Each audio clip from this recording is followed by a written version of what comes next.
Well, good morning, Forest. Welcome everybody over here to my channel. Still waiting for Salty to catch up. I'm guessing that she got her phone and her coffee and she went outside. So let's give her a couple minutes to catch up with us. We've got some interesting things to talk about today. Of course, she's way more knowledgeable about Coburger in the Idaho 4 than I am, and she's got some stuff on that. Ah, there she is. Morning, Salty. Welcome in. You're Good muted. morning. There you go. I was grabbing coffee and part of my glasses fell apart, my other pair, so I had to run grab the other pair. Oh no. Oh no. Like I was so bad. The lens kept falling out, but I kept popping it back in. But yeah, so anyway, I'm good to go now. I've got my other pair on. Wardrobe malfunction has been fixed. Right? One day I'll get my lazy butt up and actually go to the eye doctor to get my real glasses back, but I hate going to the doctor. So, and I pay for vision and dental insurance, and I know I have it too, and it's like, why am I not doing it? It became too easy to go to the Dollar General and just grab another pair off the shelf, right? Yeah. Anyway, well, good morning again. Thanks for hosting us. Thanks for hosting us and kicking off your morning show here. I am going to just play technician, and I'm going to let you be the producer and director and tell me when you want me to play the videos that you have lined up. You did such an amazing job getting them all lined up in a playlist. All I got to do is click it. Yeah, I find that so much easier when I'm just trying to do a stream instead of being a hot mess. Sometimes I'm a hot mess express, but I don't like being that. Yeah. So we try to, but I do have my notes here as well as to know what we're talking about here. Hold on 1 second. Hold on 1 minute. I see your very first video. The title of it is "Nurse Went on Tender Date with Idaho Suspect Brian Coburger." Okay, yes. Yes, we're going to play that. And that's just a little bit of when I was talking with 12 Gauge on his show, there's some stuff that's been out there that doesn't get talked about a lot anymore, that people didn't like the fact that this girl even spoke out, but hey, she's got the right to speak out, right? Just like everybody else. But that's what that is. It's an interview with a girl who did go on a date with Brian Coburger. So I thought we would just take a look at a few things because we just got through watching the hearings and all of that. And again, warning label, this is not, an innocent or guilt show. It's just showing things that were out there. But yeah, the first one here is the girl he went on a Tinder date with. So the first thing that I notice about that is seeing her picture. Remember the other day we were talking about he has a type. Mm-hmm. And this Tinder date does not fit his type to me. No. And I'm not saying she's not being truthful. I'm just saying it's interesting. Oh, I believe her, but as far as him having a type, I don't even know if that's true, because I don't know that Xana was a target. And that's what Nina and I were talking about, was the similarity of the other girls and the look. Because sometimes they do go for a specific look. Like, even Rex Schwarman had a specific type he honed in on. He liked the petite girls because he was so huge of a giant man. It was so much easier for him to control them. And he literally went for, and, I think, I don't think BTK had any kind of types, but I think that Bundy did. But I don't, as far as Coburger, who knows? Hey, yeah. Cleveland, good to see you. Hopefully some of the ones that will come on in that were with us a little while ago. So it's good to see Dizzy in here too. Yes, thanks, Dizzy, for coming in. It has been a minute. I was wondering where you been. All right. Thanks for coming on over for us. Go ahead. We can go ahead and start up. People will join in, and if not, they'll catch us on the replay. But this was just something interesting I thought we could review because I didn't think you had seen it yet. No.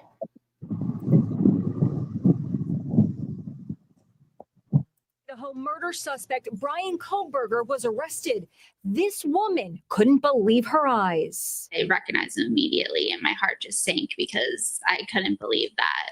Like, I was face to face with this guy. Nurse Haley Willett says they met on Tinder in 2015 when they were both psych majors at Pennsylvania colleges. He took her to a movie, then insisted on escorting her to her dorm room. I was kind of afraid to say no, so I just let him come in with me. Then he did something she says she'll never forget. He kept trying to tickle me, and I would ask him to stop, or I'd say, "What are you doing?" Whoa, what? Right? I've seen this a long, long time ago, but this is bizarre, right? That's extremely bizarre behavior, but it's also gateway behavior to. Uh-huh. Yeah. Yes. And he would be like, I'm not tickling you. And he would get very serious. Creeped out by Kohlberger, she came up with a clever ruse. I proceeded to pretend to throw up in the bathroom, hoping that, it would gross him out and he would leave. Did it work? Yeah. He had messaged me on Tinder and said that he was leaving and that he had a good time and that he would message me later. And then about an hour later, he messaged me and he said that I had good birthing hips. And I just never messaged him back after that. After what happened to the 4 Idaho students, Haley thinks she had a lucky escape. It could have been me. And this woman says she knows and sympathizes with what Dylan Mortensen is going through. Dylan is one of the 2 Okay, so this piece is this woman that's about to talk. Those of you that are in here, pay real close attention to what she says, because there's been so much shade thrown at Dylan, and I'm not taking up for Dylan because I don't know what went down that night or what that we do know she was intoxicated, but we've all tried to make sense of what happened and what Dylan's reactions were. So this lady has a story to tell, so it's important to hear, I think. Go ahead, Joe. Surviving roommates and didn't call 911 for 8 hours, despite coming face to face with the killer. She told police she was in frozen shock. She is not to blame for anything.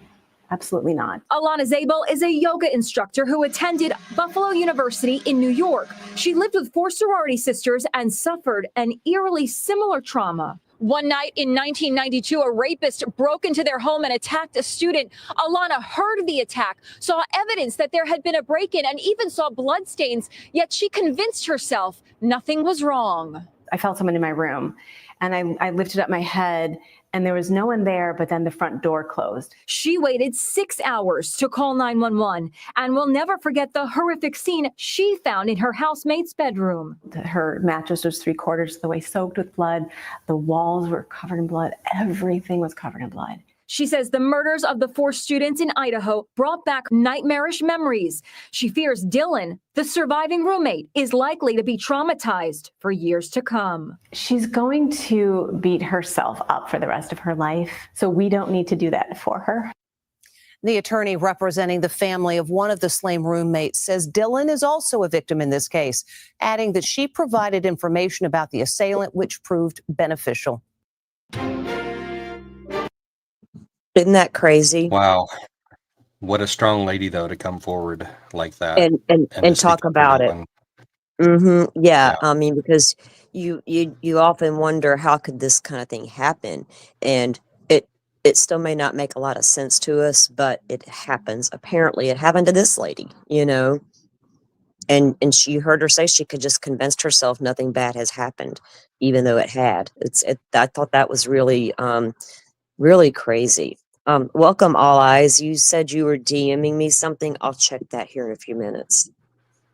Thanks for coming in. Hey, good morning, All Eyes. Yeah, dizzy, right? Yeah. What a weirdo with the birthing hips and stuff. But we had heard that a long time ago. And, it just kind of, is it a part of his character? And the tickling was weird. That's bizarre. I don't like to be tickled or bit. I don't know if in a past life I was bit to death or something, but don't come at me, even playing around. Don't bite me, because that's going to send me to next level stuff, right? But I don't like being tickled either. like my space is my space. But I would have been like, dude, you're weird. Get the hell out of my apartment. Like, but first of all, women, did you notice how she said she didn't know how to tell him not to come back with her or whatever? And Yep. she just went along. Don't do that. Please. I know women feel intimidated a lot of times by men and they think they need to just play along or whatever, but don't, those are red flags. Don't, if you get that weird feeling in the pit of your stomach, you follow it and you just come up with an excuse and get the hell away from that guy. Don't let him in. Yeah. Yeah. Go with your gut. Exactly. Go with your gut. On that next piece, Joe, is Court TV with CC Moore talking about the Koberger case, and it's about the IGG instead of having to play the entire piece. Yeah, 44 minutes long. Where we if go. you look at the transcript on the timestamp, or not, if you look in the description box, I think the timestamp says 1623 IGG. 16. All right. You see that? Yep. Okay, we can start. There's actually a hard break in the video right there. Well, we can start right there because this is going to be CC Moore talking about IGG, giving us a little backstory for those of you who may not know a lot about IGG. She's going to do a pretty decent job of explaining it here. Brings us to our next question, because they mentioned the IGG process pointed law enforcement towards the defendant. So here's my question. What is IGG? We got to know what IGG is before we can understand how it pushed them towards the defendant. Joining me, former homicide detective, host of The Interview Room with Chris McDonough. It's Chris McDonough, and top genetic genealogist who's done groundbreaking work in the field that's led to the first convictions and exonerations based on it. CC Moore is with us, and that's important. DNA goes both ways on this. It can exonerate you, and it can put you behind bars. All right, CC, let me begin with you. Simple question, or is it? What is IGG? IGG stands for Investigative Genetic Genealogy. We sometimes hear it also referred to as Forensic Investigative Genetic Genealogy. And what it is taking DNA from a crime scene or an unidentified human remains sample and reverse engineering their identity from the distant relatives with whom they share DNA in the genetic genealogy databases. And so what we're generally working with are very distant relatives to these unknown suspects. So none of these tend to have close relatives. It's very rare. We're working with second, third, fourth, fifth cousins and beyond. We are looking for commonalities, overlaps, and ultimately common ancestors. So we can piece together their family tree, this unknown suspect's family tree, bit by bit, based on who they're sharing DNA with, then build forward in time and try to find candidates who descend from those common ancestors who were in the right place at the right time, the right gender, the right age range to potentially be the suspect. Okay, so just for reviewing, you get the DNA from here, you don't know who it is. So now we go, we do this IGG. You say you're looking for ancestors, you're looking where for these ancestors? So we have to analyze that DNA evidence from scratch because it's very different than what the crime labs do. We have to create what's called a SNP profile, which is different than the STR genetic markers that they use for evidence in court that the crime labs create. This profile will have hundreds of thousands of genetic markers of this unknown suspect across his genome, and it is then uploaded into genetic genealogy databases. However, even though over 50 million people have taken direct-to-consumer DNA tests, we are barred from using the largest databases. So we are limited to the databases that are willing to work with law enforcement. And those.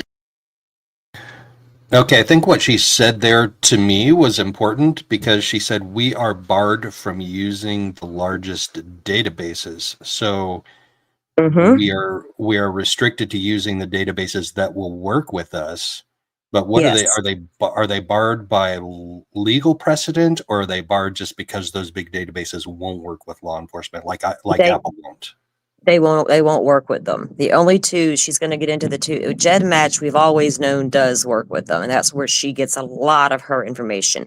And then the other one that she'll mention, also those two they always work with. But yes, So that's it's a matter of voluntary participation with law enforcement. And yes, and this is what part of the concern is with the IGG was, did the FBI create like a fake profile and go into the larger databases and start uploading and doing things? Or did they work with it within the scope of the law of the ones that they can work with? You know what I mean? That's where Ann's kind of going, because this stuff is not new technology that's been used. But it's the way they access the information. So she's saying they skirted around the involuntary Exactly. They basically forced involuntary participation with LE. Ooh. Yes, that's part of her argument. That is part of her argument. And Love Tina has a great, I agree with that question. I'd like for someone to be able to explain how the information on this IGG just so happened to double in size. But what caught me the most was when they said that Othram, the state lab in Idaho sent it over to Othram, which we knew. And then at some point it went to the FBI. But Ann stated in court that in between Othram and FBI, it went somewhere else. And that she was just finding that out. Where was that somewhere else? Do you know what I mean? I don't know of any, because Othram is so good at what they do. And the FBI is, who is this middle person she's talking about? You know what I mean? I don't understand that part either. But we're going to try to figure that stuff out, Tina, and see if we can get there. Those are the two smallest ones, GEDmatch and Family Tree DNA. So that genetic profile is uploaded there and compared against a couple million people who have opted into allowing law enforcement to compare. However, there is one more database that is vulnerable to law enforcement use, although their terms of service bar it. And that is a company called MyHeritage that is based in Israel. So here we have a key term that I saw in the last hearings, terms of service. Yep, so, TOS. Yes. So the state's argument was that a violation of terms of service is not disqualifying of evidence from entering into court. It's just terms of service. It's like a private matter. It's not a legal matter. So right, it should be the company itself would be the one with the issue, right? Right. Not yeah. And like she's explaining with this one, there are, and this company's based in Israel. So when you guys are uploading, and I don't upload my DNA, like I've said in the past, I know my family history pretty well. I don't need to know my ancestors from 1410. I just don't. I don't want to upload my DNA anywhere ever. But like this company's based in Israel. They're not an American company. What are they doing with your DNA once they get that profile? These are things people need to think about, in my opinion. I mean, I'd be all at sketch. I'm not a conspiracy theorist or anything, but I mean, that's a very personal thing. And we know that there's so much talk about manipulations and AIs and this, and, recreating people and all these things you can do. And like, no, Israel's not getting my DNA. It's not happening. So that one has been used in some cases. And I suspect that may be one of the things that the prosecution would rather stay private. It's been ruled to not be illegal in other cases. It is against terms of service, though, and it might look bad to the public. So they might be wanting to unseal that to get public opinion behind them. All right, Chris McDonough. I agree with that. I'm starting to really understand this, but this is important stuff. This is a way to find people that you may not otherwise be able to find. Yeah, absolutely, Vinny. And I think what the defense is doing here is looking for that aha moment, right? I mean, if it is, let's say it is from MyHeritage database, they're looking for that impact into the public, court of public opinion to say, hey, wait a minute, the cops did something wrong here. Whereas if you do a comparison It's no different than, pulling off a bunch of photographs and put them into a photographic lineup and showing a witness. Because at some point you have to get a warrant to substantiate and tie that suspect together to that DNA. So Cece, the use of this genealogy of whether you're exonerating or looking for a killer on a hot case, an unsolved case like this, it's the way they describe it is pointing it in the direction. We only have like 20 seconds here, but you usually can't identify the actual person, but you find people that are somehow in their sphere. Well, actually, pretty often we can point at one person or an immediate family, a set of siblings. It just depends how much data you have to work with. However, it is only used as a tip. It should not be used for the basis of arrest or to compel DNA, which is what the prosecution's argument is they didn't use it as evidence to arrest him or to take this to trial. It's a piece used to get to the next stage. Okay, Cece Moore, thank you so much. Chris McDonough is going to stick around. Good enough? Uh-huh. Isn't that interesting, though? I mean, the way that, I'm outside and the dog is barking, but so it's going to be interesting to see if anything comes of that Frank's, if they get granted a Frank's hearing, it's because the judge may believe they did do backdoor ways, but Ann's really got to show that they did that. And so far he hasn't ruled on whether he's going to grant her the Frank's hearing or not. But she's got a couple of issues on her Frank's hearing, so we'll see how that plays out.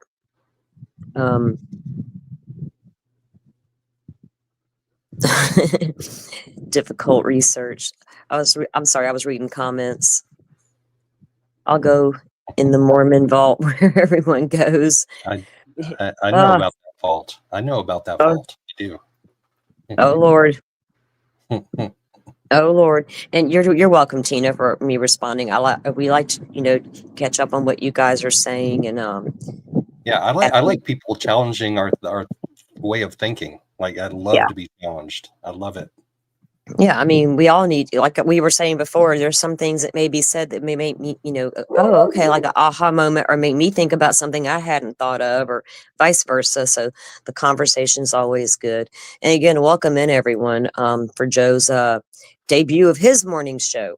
We started on my show, and then we came over here to finish out, or to actually do everything. But so. Yeah, it was just interesting. I didn't know how many people had actually really ever heard, Cece explain some of that stuff before. I've always listened to her throughout the years because I've known about her work for a long time. Libertarian. Last time I checked, the Fifth Amendment doesn't mention TOS, right? Terms of service. Yeah. Yeah. All right. So now the next pieces are just very short clips, and they're just of Steve Gonzalez in Boise during the hearings talking about the case. So you guys, you don't have to agree with anything Steve says, just be respectful. Remember, it wasn't your daughter, it was his, and we're on here talking about things, and he has the same right we do. So I just wanted to go over a little bit of what they were feeling and show that for a minute. Yeah. For Idaho News 6, I'm senior reporter John Nelson. Steve and Christy Gonzalez are in Boise looking for justice. Justice for their daughter, Kaylee, who was one of 4 University of Idaho students who were brutally murdered in Moscow almost 2.5 years ago. I hate to say it, but I've had a lot of challenges in my life, and I think maybe I was kind of built for this. This, for Steve Gonzalez, is the process of healing, overcoming extreme loss and making sure the memory of Kaylee lives on. Why did you and your wife want to be here today in Boise? I feel like my daughter would expect me to be here. I think if we ever talked about, some kind of tragedy happening in our family, we'd all come together. I spoke with Steve outside the Ada County Courthouse during a break in court. Steve said the road ahead will be a rough one for his entire family, but he feels they can actually help others through this period of grieving. I think we can help other families and help them get through something like this, and provide, some steps and some things that you can do. Because when it happens, there's no kit that comes in the mail that says, this is how you get through this. Steve will be the first to tell you the support his family has received has been a blessing. We've had support from the very beginning, and even in Moscow when we didn't really know anyone, we've just had people come forward and help us and reach out. And it's been the same here. They're strangers until they're not, and people call and they open their doors to us. Idaho News 6 will continue to provide gavel-to-gavel coverage of the trial of Brian Kohberger, and you can watch all of today's proceedings on Idaho News 6. Reporting from outside the Ada County Courthouse, I'm senior reporter Don Nelson, Idaho News 6.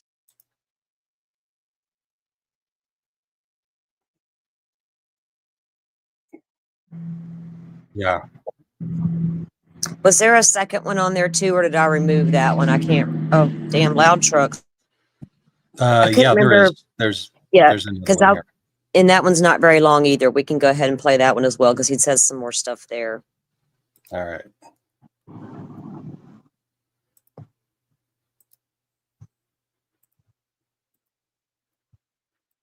I feel like anything the jury's going to see in that courtroom, we should all see. You shouldn't run from the truth. You shouldn't hide the truth, even if it makes somebody look guilty. So that part of the still work to be done. Of one of the University of Idaho murder victims is speaking out ahead of the trial, sharing his thoughts on the legal proceedings and finding justice for his daughter. Steve Gonsalves is the father of Kaylee Gonsalves, who was killed in 2022, along with Madison Mogen, Ethan Chapin, and Xander Kernodle. The Gonsalves family was in Boise to listen to this week's hearings ahead of the upcoming trial of Brian Kohberger, who's charged in the quadruple murder. Jury selection is scheduled to begin July 30th, with the trial starting in August. The Gonsalves family remains hopeful about seeing justice served. Not just my daughter, all these victims, they matter. I want to remind Idaho, remain strong. I love Idaho. There's a part where I was bitter and I was mad, but when you look at everything, you look at all the facts, Idaho's as much as a victim as our kids. As the trial proceeds, Gonsalves is hopeful he will be allowed to attend in person and witness the proceedings firsthand. Two of these. Yeah. I was looking at the comments. Yeah, thank you, Steve. You agree. Love Tina. You agree with that.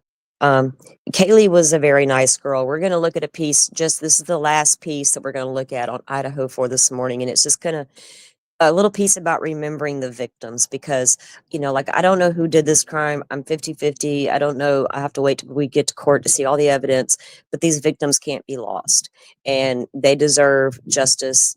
Like all victims do. And there's so much talk about the suspect and sometimes not enough about the victims, not in a good way, Welcome in, Mar. So Joe, the next piece is just the last piece on Idaho and I call it Remembering the Victims. So you can play that when you're ready. Two of these roommates have been childhood best friends, Kaylee Gonsalves and Maddie Mogen. They did absolutely everything together. First dates, first boyfriends, graduated high school. They had their first heartbreaks together. Kaylee was 12, 13 years old. They're blasting Taylor Swift in the basement, comforting each other. I have never experienced before two human beings who just understand and love each other on that kind of level. You got one good friend, you can get through everything, and that's what they had. To know Kaylee was to love Kaylee. Kaylee, she was like the protector. If we needed honestly anything, she would just do it. I remember I had like a professor I was having a hard time with. She's like, Katie, sit down. I'll call the dean for you. I'll draft the email. We'll figure it out. She was in everyone's corner. She was the voice for people who didn't have the voice. If I had one or two words to describe Maddie May, it would be just an angel. She just made me proud. One of the other roommates was a young woman named Xana Kernodle. She was a junior, and she belonged to the same sorority as Madison Mogen. I've never met someone like Xana before, ever. She opened her arms wide and let me in her life the day I met her. her biggest joy in life was to be happy and to make others happy. Sienna and Ethan were two peas in a pod. They were goofy. They both had a beautiful smile. They were both kind. My first impression of Ethan was he's just this huge dude that you wouldn't really approach, but as soon as you really got to know him, you realized that he's like one big teddy bear. Our mutual love for country music is really what brought us together. We'd gravitate toward each other because we'd be singing these country songs. We really got along. Hi, everyone. George Stephanopoulos here. Thanks for checking out the ABC News YouTube channel. If you'd like to see, the kids were normal, you know, they were normal high school or college students trying to live their life. And he lights up talking about Maddie. Yeah. And Maddie was an only child, you know, it honestly doesn't matter how many kids you have, you lose one. That's devastating. But I could only imagine if that was my only child. Right. And so, I'm just checking all the comments here. Yeah, I need a minute. You go ahead. It's always important to keep the victims at the heart of the process. Exactly, because these victims, man, I've never seen a case where the victims were drugged so much. Of course, victimology plays a part in every case, and you want to look into them and their lives. But the people who were looking into them and their lives were YouTube and trying to figure out who did it besides Koberger. And in the process, they really shed a lot of bad, unfounded rumors onto these kids, you know? And so I kind of just kind of hold a special place in my heart for these four. And, you know, I don't know, it's hard to explain. And just like with Abby and Libby, I want the right person, you know, to be convicted of the crime. Yeah, victims are getting lost in the shuffle, that's for sure, especially with this case. It's had happened for so long that I just think it's important. I've made TikToks, I've made videos remembering these kids. I have one that I did of Ethan. 'Cause Ethan loved to sing and play his guitar, you know, and he loved to play what is that game that where you play the guitar on the video game. I'm older, so I can't remember the damn name of it, but he did that a lot as well. And I got a clip where he's singing that song, I Just Want You to Know Who I Am. And man, that hit me. And so when I found it, I couldn't help but make a TikTok about it. And I think I even have it up. I think I have it on my YouTube as well. And I do share it again for Guitar Hero. Thank you, Libertarian. And yeah, he, you know, that hit me when it says, because it's just, I just want you to know who I am. And to me, that meant like versus all these damn rumors you're hearing about my life. You know, and Ethan was a big guy. He was not a small guy. I think BK met his match. You know what I'm saying? They were pretty much same type of build. I hadn't seen that memorial before. That hit me like when I went to Abby and Libby's memorial. Yeah. Yeah. And there's just a lot. Yeah, there's an actual memorial that was televised for the students that's pretty heartbreaking. And Dylan couldn't even be there. She actually sent a note, a letter that someone else read for her, and people made a huge deal about that. But at that point in time, the rumors were already floating around about her. The PCA was out, the questions were out.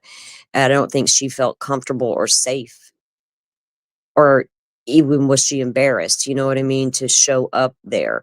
I didn't take it in a bad way that she didn't go, because I'm pretty sure it was probably really hard for her, you know, to get out in public and to be there. I don't know. I know everybody has very different opinions on it. Yeah, Z, you're right. They aren't lost on you, even though you're highly judgmental of the state's case, and that's fine. You can certainly be that way. You have every right to be that way if you feel there's things going on. But I know that a lot of the talk out there, they do get lost, and they got blamed for what happened to them. That it wasn't Koberger, it was somebody else, and these kids caused it. That was my major issue. Nobody could ever prove that, whether Koberger's the guy or not. That doesn't mean these kids were like, hey, here we are, come unalive us. That's crazy to me.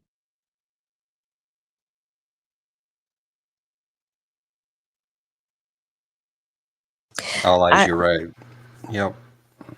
Yeah, but I got told recently in Delphi that if you mention the victims or if you mention them in court, you're not doing the suspect any justice. Do I care? It's not up to me to prove that person did it in court, but I'm here to tell you I will always talk about the victims. That's not fair in a way to say if you talk about the victims, it's going to make the suspect look bad. Because that Well, you have the victims, the ones that were actually unalived, and then you have the secondary victims, which are the family members and the other roommates. Mhm. And when you go after those, I guess I have a problem with that. I mean, but if you're investigating a double murder or a quadruple murder, I guess you got to look at everything. But when in Idaho, the state's not telling Steve to go out there and talk. They would just assume Steve sit down and shut up because Steve has thrown a lot of shade at the Moscow Police Department. And if you think I'm wrong, go back and watch his early statements and interviews. That's where a lot of the shadiness from Idaho come from, was out of Steve's own questions. And I do get what All Eyes is saying, that they'll prop them up, and use them. And I do understand that, but I just don't think that's every case. And I don't think it's fair not to ever talk about victims, because I don't know that talking about a victim is going to sway a juror. They're going to hear all about it in the courtroom, just like the actual evidence. And we all know what happened in Delphi was, when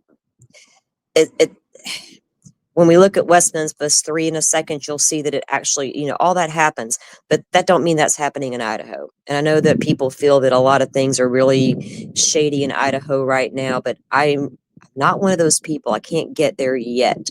Do I agree with things being gagged and sealed and all this craziness?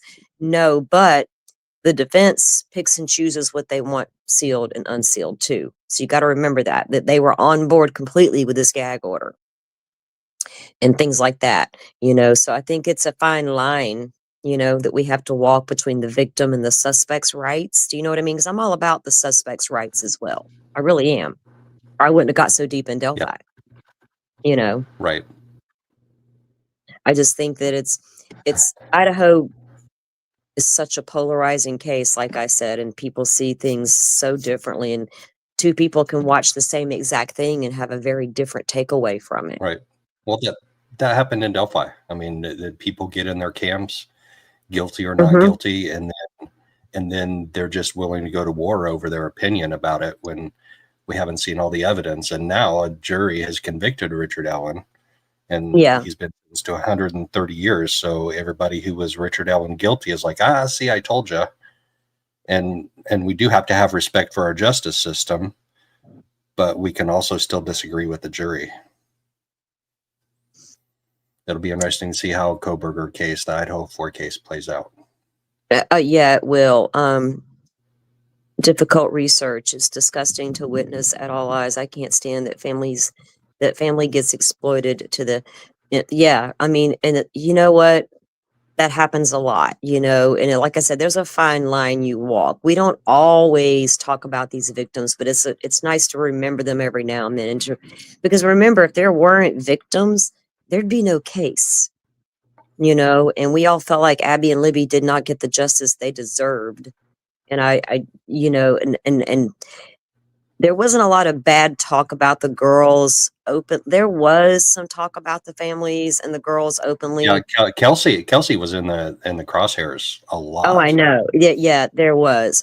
It was, and it not to the extent of Idaho, because I mean the entire town, everybody at the grub truck got doxxed, things like that happened, but when people go after the families just because they spoke out on their own, I think is weird, because here we are speaking out. So I'm not, who am I to tell them to not speak? Do you know what I mean? And not share their thoughts, because we're here sharing our thoughts. Just because they disagree with us or they choose to believe in law enforcement to help them get to a point to where they can might move on with some stuff. You know, we who are we to judge that, you know? Well, I you just, know, social media content creators get attacked and doxxed too for speaking out. yes, they do. And that's disgusting. I mean, who, you know, that shouldn't be happening, you know? I have a family. We people are like, well, why show your face? Well, maybe one day I will. It's not that I don't think you guys won't like the way I look. It's nothing to do with that. If I lived alone, maybe it would be different, but I don't. I have a son, a grown son, and a grandson that live here that I help take care of my grandson. People came at me so hard months ago, a year ago, just for questioning, could this guy be the guy? For questioning WSU Mom Kim. I had to back out for a minute because people really want to come after you and dox you and put you all over the place and say you're an idiot. You know, there were so many comments on Twitter the other day just about these parents being stupid. That we're using the word stupid. So the next time y'all want to ask yourself what's wrong with today's youth, look in the mirror. Are you an internet bully as an adult? Are you going after people you do not even know because they disagree with you? That's what's wrong with today's youth. That was my daily rant, guys. Yeah, Scott. Salty Sunday, Scott, sorry. Scott says they got the right guy in Delphi. They could have had him from the get-go. So I respect your opinion and your ability to express your opinion. I'm not there. I'm not 100% there. I'm still not, because of how shitty the investigation was. The police, Carroll County Sheriff's Office, ISP did a horrible job investigating that. DNR was involved in a murder investigation. What? Yeah. Officer Doolin was from the DNR, and he's the one that said, you guys got some bloody sticks out here. Why are they still laying out here 2 weeks later? Anyway, Yeah. that's Okay, that's my Scott. opinion. Yeah. Just keep an eye on that, because he's saying today is youth is learning from the stain. Okay, I thought it said Satan for a minute. I was like, what? No, I was like, what are you talking about? We got Satan up in here this morning on Sunday? No, we got saltiness, but no Satan. Get out of here, devil. I rebuke you. But yeah, everybody's gonna have their opinions on Delphi, and if Rick Allen is the guy, they should have had him from the get-go and not waited 5 years and found some lost-ass tip. 5.5 years.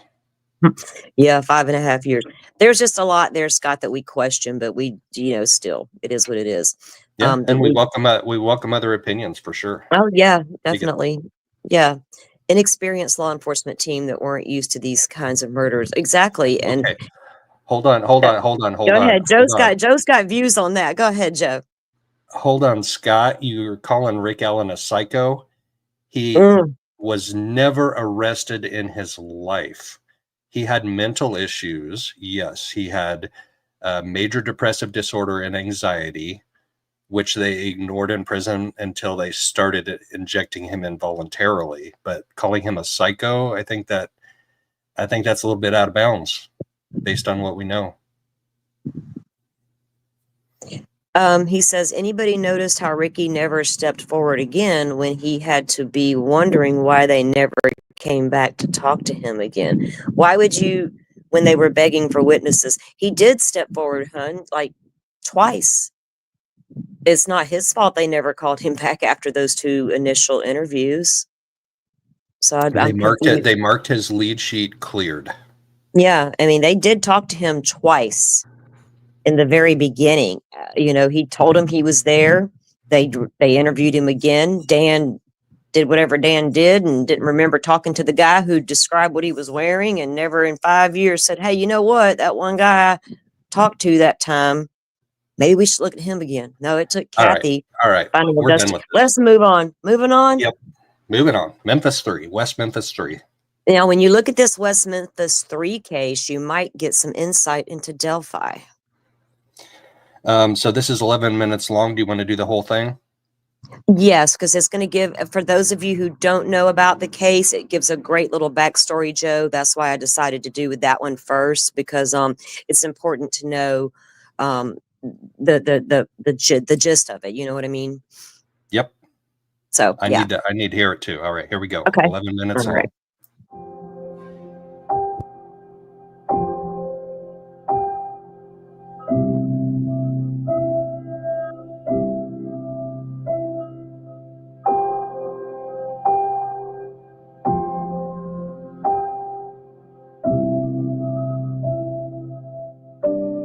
May 1993, a time when kids rode their bikes everywhere and many parents didn't worry the way they do now. But in one day, that all changed for a small, tight-knit Arkansas town. The infamous West Memphis murders rocked the world, not just of West Memphis. Joe, but hold our on a sec, please. second grade boys disappeared, later found dead in a ditch. They were Joe. Stevie, Christopher, and Michael. Their families heartbroken, a town left in fear. And the You there? Hey, can you hear me? Can you guys? Sorry, in chat- I'm muted. I hear you. Okay. Okay. Scott, we understand everything you're saying. We've heard all of that. So we're moving on to another subject now. And I don't want you to like argue with our community members here because there's just no reason for it. Saying things like his wife was probably the trigger. You don't know that dude. So we just, we don't want to kick you out, block you. We welcome other opinions, but right now you feel very trollish and we're not going to put up with it. So Yeah, be respectful. You Joe, probably it's your show, so you handle it however you see fit right now. If he's blocking people in chat, he needs to just go on then. One. Okay, that's strike one and strike two. One more. Okay. Go ahead, Joe. And the arrest of 3 teenagers that came soon after kept the story in headlines even to this day. Tonight, we look back at what happened, what's changed following the initial investigation, and why many see the fight for justice continuing 30 years later. I believe with all my heart and all my soul that the day is coming whenever we will see justice and we'll walk out of this place. It may not come tomorrow. It may not come on September 30th, but it will come. That was 13 years ago. Damian Eccles was on death row. Jason Baldwin and Jesse Miskelly serving life in prison for the deaths of 3 West Memphis boys. Get them out of the way of the van! From the beginning, the trio maintained their innocence. Lonnie Sowery, a member of Damian's legal team, recounts the initial trial. There was no evidence, absolutely no evidence linking them to the crime. These kids didn't drive. The 3 bodies, bizarrely, had no blood around them. So clearly they were taken from the murder scene to this drainage ditch. Damian lived 8 miles away from where the bodies were buried, never drove. None of these kids drove. They didn't have cars. It was an incredible miscarriage of justice. It was the morning of May 5th, 1993, when 3 8-year-old boys, Steve, Michael, and Christopher, went to school. Testimony from neighbors say they were seen playing with each other into the evening. Steve Branch's stepfather called them to come in for the night. That was the last moment of what was a normal day for the little town. The boys never came home. Police searched for them throughout the night and into the next day. The search ended when their bodies were found in a nearby ditch. The 3 boys were found submerged in water, and it is not an accident. They did not slip off in it. We do have 3 homicide victims. The community shocked that something like this could happen. It scares me that people could be that mean and kill kids just like that. I can't even see how can somebody would do something like that because, for a fact, I feel like if it was my kid, I'd kill him. He'll be dead right now. They was in my room. We decorated their desk pretty for them. Was that sad? I was crying. My friend was crying too. Were they friends of yours? Steve helped me with my homework. It wasn't long before police pinpointed their suspects, 3 local teens known to law enforcement for petty crimes: Damian Eccles, Jason Baldwin, and Jesse Miskelly. They went around, and Damian Eccles was a local kid who had some minor trouble, was dressed in black, and they targeted him. And one of the youth officers who had some run-ins with Damian at the crime scene declared this must be the work of Damian Eccles. The 3 were found guilty of the murders. Miskelly and Baldwin were sentenced to life in prison. Eccles would be sent to death row. It was behind bars where they would spend the next 18 years and 78 days, trying to be heard again in front of a judge. They did get that request, the attorneys stating there were strong doubts of evidence pointing to them as the killers. The prosecutor and attorneys of the West Memphis Joe, Three can you made pause a moment? deal, called an Alford plea. I hope and pray that they have. There we go. Okay, this is I just saw a comment and difficult research. Are you serious, hun? Lori was your aunt. Your mom is Kay. That is about to make me cry because I love Kay and Larry as if they were my own grandparents. I just want to say props to you and your family, hun, because I covered that case from day one when the children were reported missing. Joe is following Lori's case right now on the new stuff. And so blessings to you and your family, hun, and send your love to Grandma Kay. I mean, we follow one another on Twitter. So just, my heart goes out to you guys. And thanks for joining us, by the way. All right, Joe, I'm sorry. I just saw that comment. you're right. No. I wanted to You're right. say that. So We appreciate everybody being here in chat and everybody but one being respectful and thoughtful. yeah. I feel the same way about the conspirators in our case. Yes, right? Yeah. All other witches, wizards, and warlocks. Girl, we got to have a conversation. I have a Gmail, so if you're interested, you can send me an email, but it doesn't even have to be like in public, but that's crazy. But again, blessings to you and your family. And I hope, I've lost a child. And so I know there's no ever real closure. You learn to live with things. So hopefully as some of Lori's stuff progresses and gets out of the way, you guys can get a little further along in your healing process. So again, thanks for being here. Yeah, thanks everybody for being here. We appreciate you hanging with us. Oh, you're welcome, hon. Rehabilitated. Allowing the 3 to plead guilty and still maintain their innocence. The hardest part was taking the Alford plea, knowing that the state was not going to pursue justice and not going to pursue who killed the kids.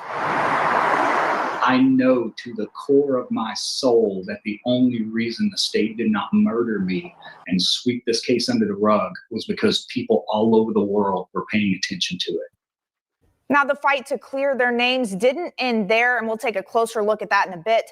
But the clamor over the West Memphis Three's case came at a unique time in history.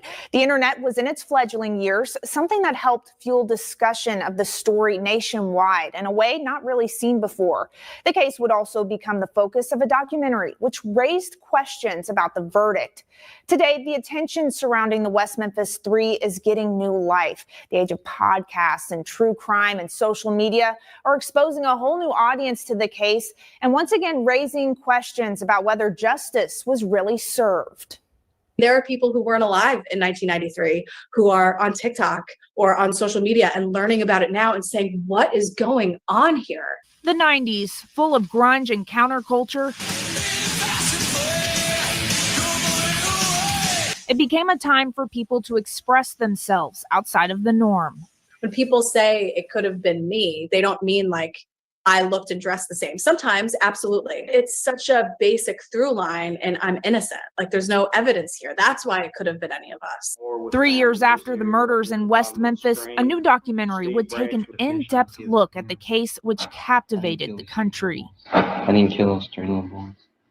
Paradise Lost, the child murders at Robin Hood Hills, showcased several issues in the case that created doubt in the evidence. So much so, the trial became a national phenomenon. Now, fast forward to 2007 and the Free the West Memphis 3 movement. It revived interest, seeing support from celebrities like Natalie Maines of the Chicks. All of this adding to the attention. When you're putting someone to death, you have to be 100% sure. And there is loads and loads of doubt. Now, decades later, we're seeing a resurgence of curiosity surrounding the case.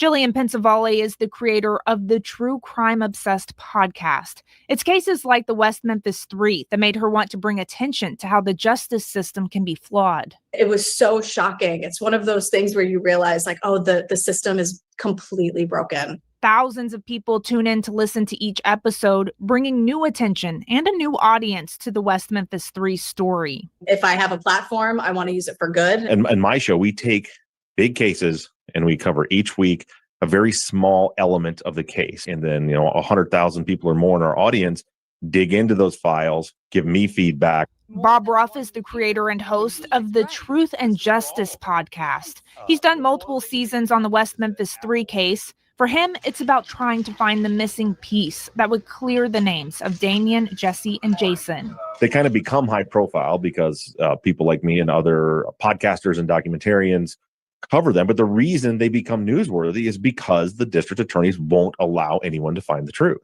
With these podcasts and the ability to have information at your fingertips, there's a global revival happening to find out what happened to Steve, Christopher, and Michael, and finally close what some say is an unfinished investigation. For people like Bob, they won't stop until the case is solved. We're fighting hard to fix mistakes from the past, but the other thing that we're trying to do is to prevent mistakes in the future. It wasn't just new attention to the case that brought about new life, but in a major turn, the discovery of evidence that could lead to new information. But the push to have that evidence retested with new technology sparked a whole new court battle, bringing us to a fight that's still ongoing today. We're looking for the real killers. It's not only to exonerate Damien, Jason, and Jesse, but find the real killers. Lonnie Sowery is part of Damien Echols. Does that sound familiar? Yes.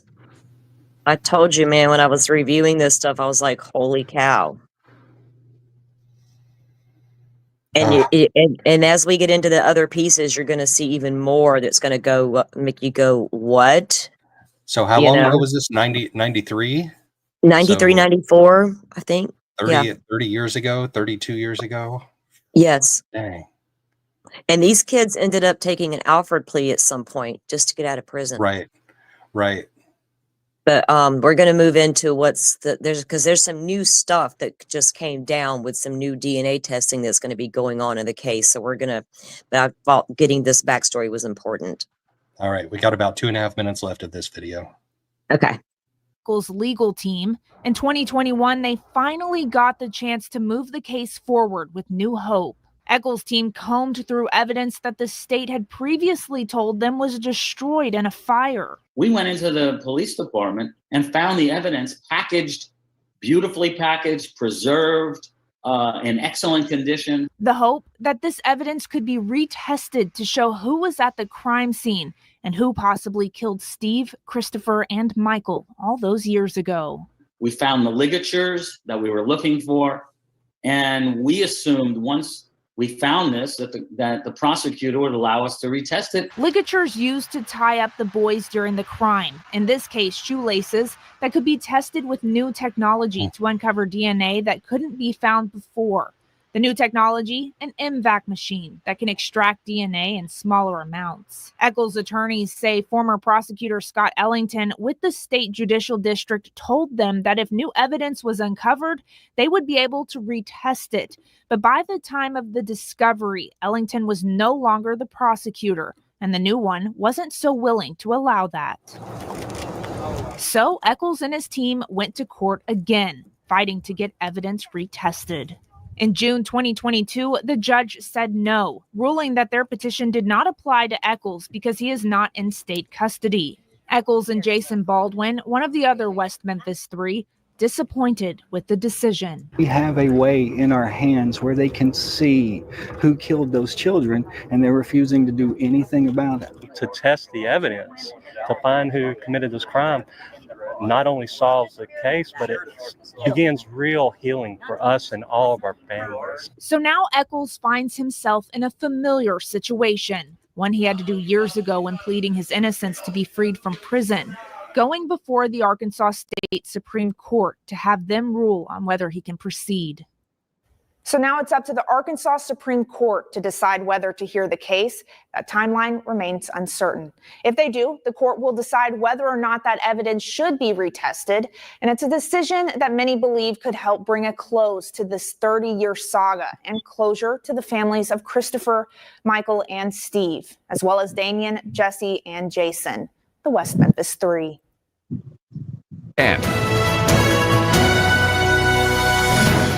Well, good evening to you. We're going to begin tonight with an in-depth investigation of one of Arkansas's most notorious crimes This is and the the new next segment technology that here. could help solve it once and for Hold on. all.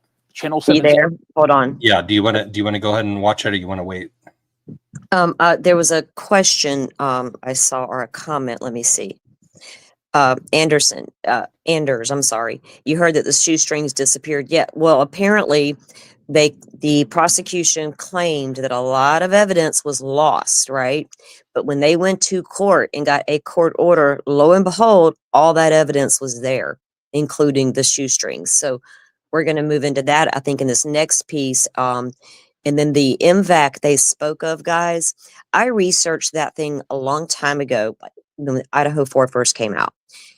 Everybody's trying to figure out, how do you get this minute, DNA off of anything?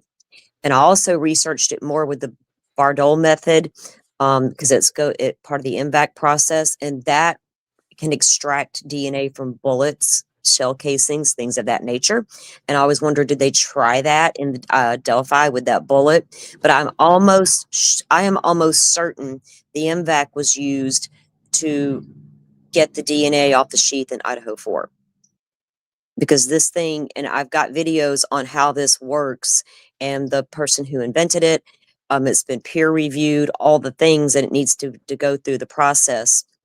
And so they're hoping that, and it's extremely expensive testing, but they're hoping that this new MVAC process, because they have a version now that can pull DNA from things like the shoestrings. So we're going to get into that next. But if you guys have any questions or thoughts about what you've seen so far, let us know in the chat.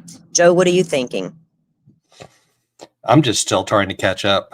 It's just crazy to me. And I can remember seeing other videos where it looks like these three guys were railroaded. They took some kind of a plea agreement so they could get out of prison, but that doesn't make factually guilty or factually innocent. Right. The So I Alford think plea means you maintain your innocence, but accept the guilty plea. And that's what got them out of prison. And so now, I'd do it in a heartbeat. I'd totally do it. Right. I mean, if you've went through the appeals, you've been, and you know what, the one thing I learned in this case, and it's odd, like when they tried to get a new trial, the judge that proceeded the first time denied the new trial. I'm like, well, wait a second, gull vibes everywhere right here. You know what I mean? And then one of the attorneys that was on the case originally is now a judge. And he was saying that if they grant a new trial, he would leave his judgeship to go and represent these kids. They're not kids now, but that to me, that's huge. That's really believing in your clients, and as I was moving through these videos, I'm like, these kids were railroaded. So let me just check the comments real quick. Yeah, sealed hearings, difficult research. Richard Allen's safekeeping hearing was without him present, without his attorney present. Yes, it was. They put him in shackles, and they hauled him off to Westville to a state prison in pretrial detention. Tell me there's not something going on there. Yeah, isn't it crazy? And then the judge that issued the safekeeping order resigned, recused himself. Go on. Yeah, I mean, there's just so much, and right, Anders, it's disturbing that these cases that have all these questions and unanswered things and untested evidence and lost evidence, you know, and are the real killers walking free? It's not something we should put up with as society. This is 2025 now. We should expect and demand better of investigations. You know, I understand small towns not having large crimes happen, but by God, call in the big guns, right? That's when you call in your state and authorities to help, the FBI, whoever the hell you can get your hands on, get in here and help us, all right? And then you make sure it's done right, so they don't get off on a technicality or the wrong person's convicted on bogus evidence, or, you know, and you'll see how they treated Damien. And, you know, in small towns, it's true that if you're like you could be easily labeled the outcast because you are a little gothic looking. And back in the 90s, what kid wasn't? My daughter is the least gothic kid you'll know, but guess what? She dressed the part for a little while there. It didn't bother me. The way my kid now, 18, he's not gothic, but he's not, you know, as long as my son looks presentable when he walks out that front door and he is kind and respectful, I'm okay with whatever color his hair wants to be today. You know, right now it's black, but, you know, I'm just saying he was targeted, and Johnny Depp got involved in this case, and we'll see that, I think, in the next piece, Joe. Okay, you ready to roll with this one? Go ahead. I'm going to go freshen up my coffee while it's rolling. 7's Andrew Mobley went searching for answers in the child murders at Robin Hood Hills. Who killed 3 8-year-old West Memphis boys more than 30 years ago?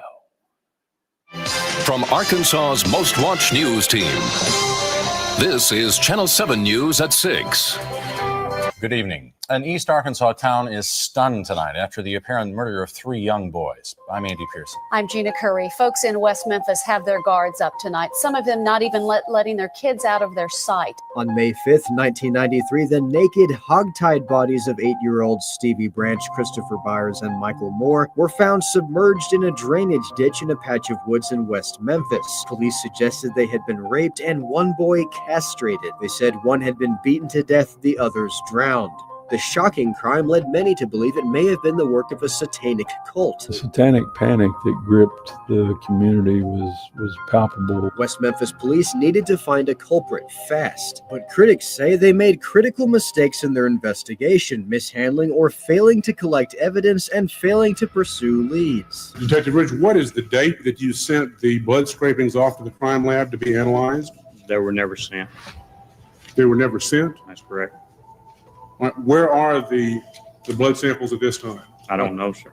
They're lost. They soon arrested 3 teenagers, Jesse Miskelly, Damian Eccles, and Jason Baldwin, for murder. With little to go on but Miskelly's doubtful confession, they accused the boys of belonging to a satanic cult. Dan Stidham, then a young part-time public defender with no jury trial experience, was asked to represent Miskelly. Stidham quickly became convinced of his innocence. Stidham, like many others, believes West Memphis police coerced a false confession out of Miskelly, who was later said in court proceedings to have the IQ of a 7-year-old child. Police interviewed Miss Kelly for hours, but recorded less than an hour. The confession they got out of Miss Kelly had glaring inaccuracies. There was a lot of shenanigans that were going on, prosecutorial misconduct. There was at one point where the lead prosecutor was meeting with my client at the jail behind my back. I didn't even know he was meeting with him, which is a clear violation. According to Stidham, Judge David Burnett, who presided over the West Memphis 3 trials, took an inappropriately aggressive approach to the case, displaying admitted it. And then all of a sudden, this Alford plea comes out of nowhere. The West Memphis 3 took the deal in 2011 and were set free. But to this day, the shadow of their convictions has hung heavy over their lives. Even some of the murdered boys' parents became convinced the West Memphis 3 were innocent. They're innocent. They did not kill my son.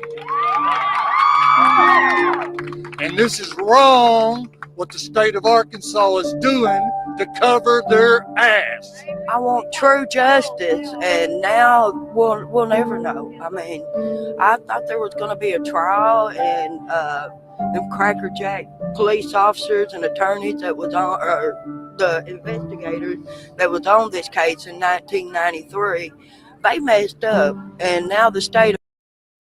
Ooh. I'm saying she got salty this morning. You go, mama. You And go, that also mama. sounds familiar. That also sounds familiar. You know what? Right. We're not hearing that. We're not hearing that from the families in Delphi, though. Not yet. Because I know this from inside information. There are many of them that do believe that Richard Allen is guilty, and so they're happy with the verdict.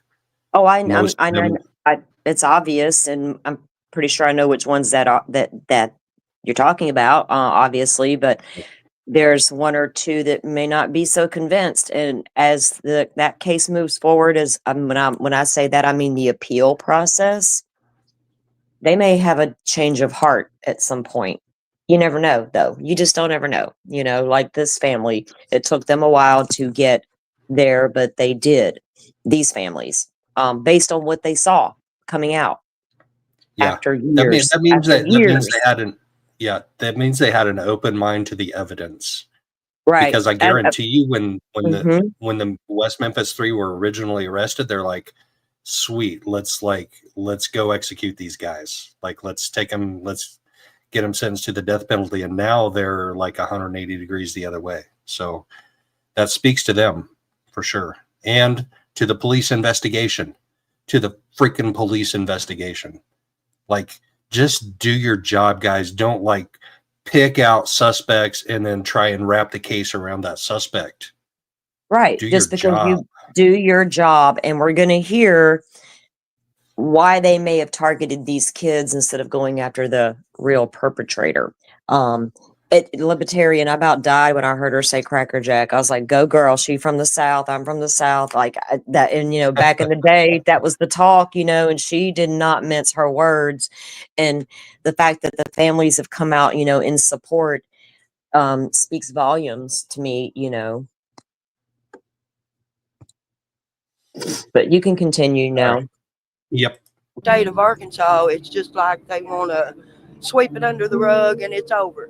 It's over for everybody else, but it continues to live on for me every day. But if Eccles, Baldwin, and Miss Kelly didn't kill the 3 little boys in West Memphis all those years ago, that means the real killer is still out there. Byers and Hicks both came to believe that police failed to adequately investigate someone they both knew. DNA testing in 2007 turned up no match for the West Memphis 3 at the crime scene, but it did turn up a... Wait, what?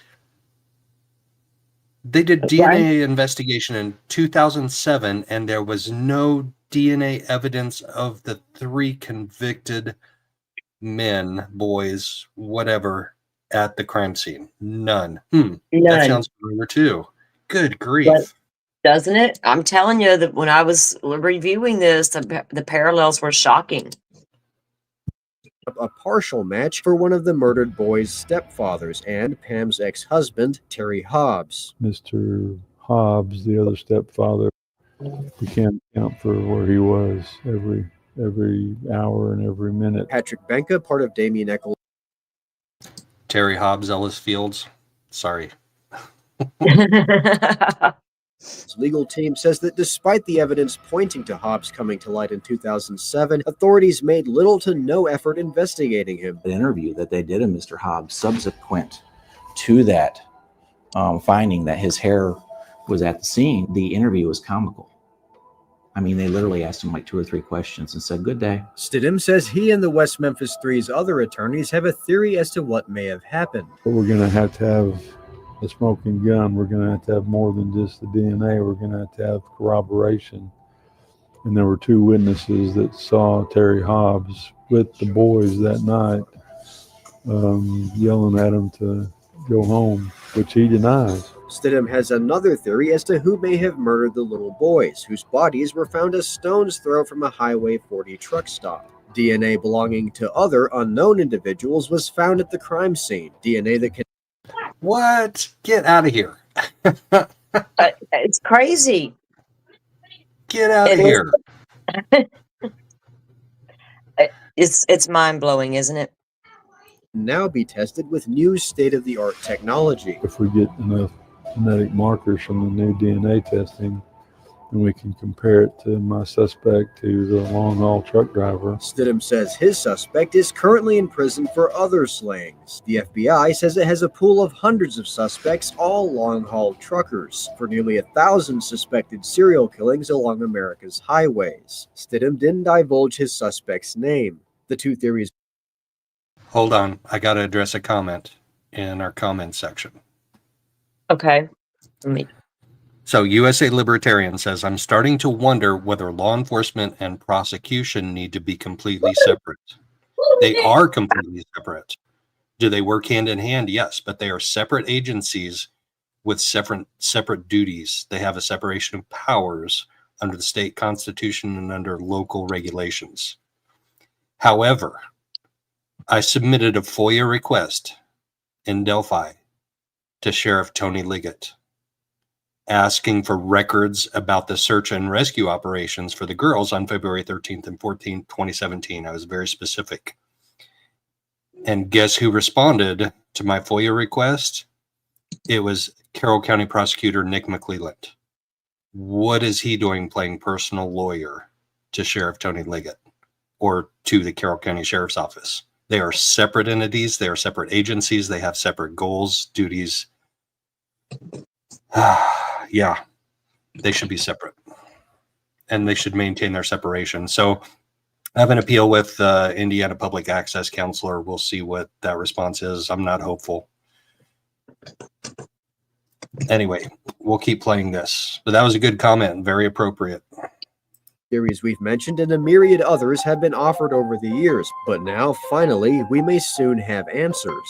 In April this year, the Arkansas Supreme Court approved new DNA testing in the case, ending a 2-year legal battle fought by Eccles' lawyers to get the green light to retest DNA evidence previously thought to have been lost by the West Memphis Police Department. The DNA will be tested using the MVAC system, an advanced.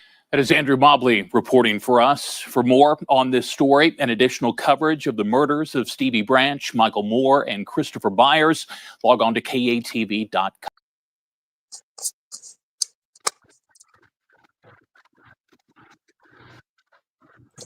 That's crazy. It is. And you're going to see in one of the other pieces how they had to fight to get the evidence that they kept saying was gone. Like, why are you sitting here saying for years, oh, we don't have this evidence anymore, it doesn't exist, and the whole damn time it was right there? Why would you do that? You know, same questions with Delphi. Why would you not test all this stuff? Is it because you just didn't want to, or because you're covering and didn't want the real person caught? And some people feel that maybe the investigators knew who the person and did this to protect that person. And that's spoke about in one of the upcoming pieces. It's crazy. Yeah. Yeah. We difficult research. Your comments are great. And thanks for being here and sharing with us. I really do appreciate that. So this next piece, guys, so that, this case, you can see how crazy it was developing and how they were doing things. The next one is going to talk about, Joe, is the next one called the new DNA testing, something to do with that? How long is that one? I just walked back Evidence outside. found in West Memphis 3 case is 3.5 minutes long. Yeah, that one. Go ahead with that one. Alrighty. If you don't mind. Hold on. Got to rewind. Share screen. Content creation is so much work. Got to share my screen and stuff. I know, at least you remembering.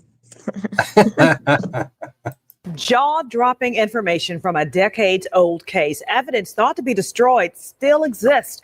Breaking updates top the news at 5. Thanks for joining us. I'm Stephanie Skurlock. And I'm Greg Hurst. Attorneys for one of the West Memphis 3 want evidence retested 28 years after the horrific deaths of 3 little boys. All 3 men in this case, Damian Eccles, Jesse Miskelly Jr., and Jason Baldwin, were released from prison in 2012 after they made a deal with prosecutors called an Alford deal, meaning they maintain their innocence but admit the prosecution's evidence would likely result in a guilty verdict. It's a case gaining international attention after many believe the men who were teenagers at the time of the killings were innocent. WRED Shay Arthur is live tonight in West Memphis with what this new discovery of evidence means for the case. Shay? Hey, Stephanie. Hey, Greg. Yeah, the next step in this case is to get that evidence DNA tested with new technology. Now, a spokesperson I talked to says the goal is to find the real killers in this case.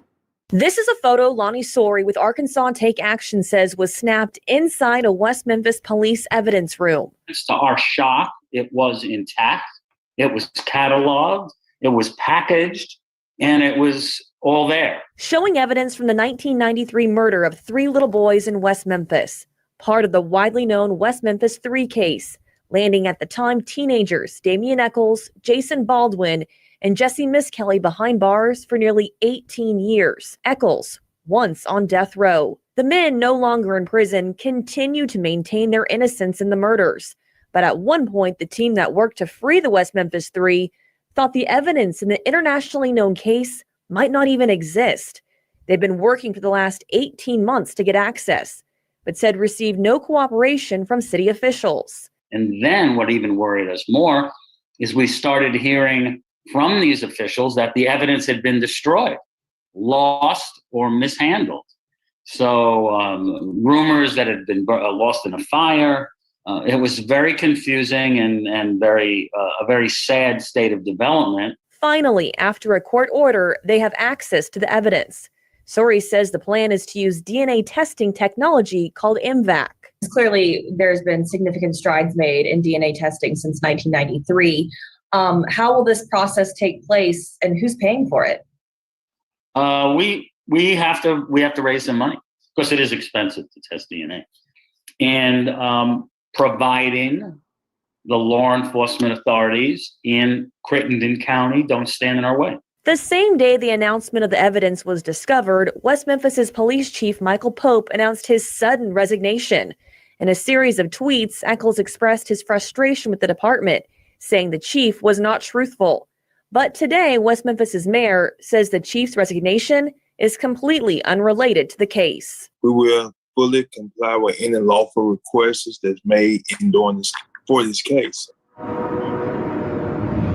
So, Stephanie, Greg, looking ahead as far as that timeline goes for when that testing could happen, Sori tells me they're ready and they want it to happen as soon as possible. We'll keep you posted. We're live in West Memphis tonight. Shay Arthur, WREG, News Channel 3. Yeah, big case, an important case, and one we will continue to follow in the days and weeks to come. Isn't that crazy to be told that the evidence is gone, destroyed, mishandled, blah, blah, blah, and then they get a court order and lo and behold, it's all there. Thank God that it was all there. Yeah.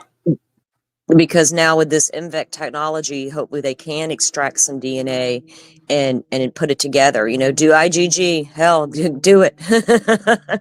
You know, whatever it takes to find the real killers, because it's just insane that they were. And I was wondering, you know, what, you know, like in Delphi, you know, what turned their eyes towards those alternate suspects? What turned their eyes towards these kids other than Damien dressing differently? Well, they even tried to say when they went through his home, he said they found like heavy metal music. And of course, he was a satanic worshiper right then and there. Well, you know, in the 80s, guess what? I was the biggest heavy metal head you would have known. And I promise you, I didn't worship no devil. We didn't spin our records backwards, none of that, you know. Go Ozzy. But it's just Stairway to Heaven actually has backwards music. Oh my God.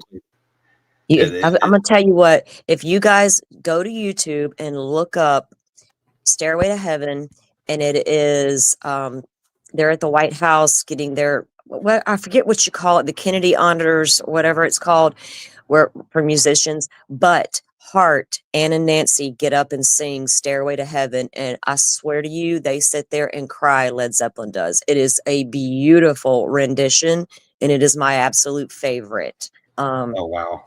It's must see music if you guys are into music like I am. But yeah, this case, man, to, you know, a lot of this testing now, since we are continuing to be told Delphi is an ongoing investigation, we'll get all that damn DNA out y'all didn't ever test and get busy testing it if you're still in ongoing investigation. You know, what are you doing to continue your investigation if you still have it open, if you, as you claim? It's weird, you know. Let me check comments here. Oh, we're all getting in with the Ozzy and Stairway to Heaven stuff. Hey, Motley Crue. I was the biggest Motley Crue fan. I still got my Tommy Lee drumstick. It ain't never going nowhere. Party backstage with them. Rock on. I was in a Yeah, Rat video. I was in a Rat video too in Biloxi, Mississippi. No way. No way. Yeah. They filmed a video for was it Round and Round? They surprised us with that once the concert started. Were you doing cartwheels? Were you doing cartwheels on the hood of the car? No, not that's my life song right there. Here I go again on my own, going down the only road I've ever known. Yep.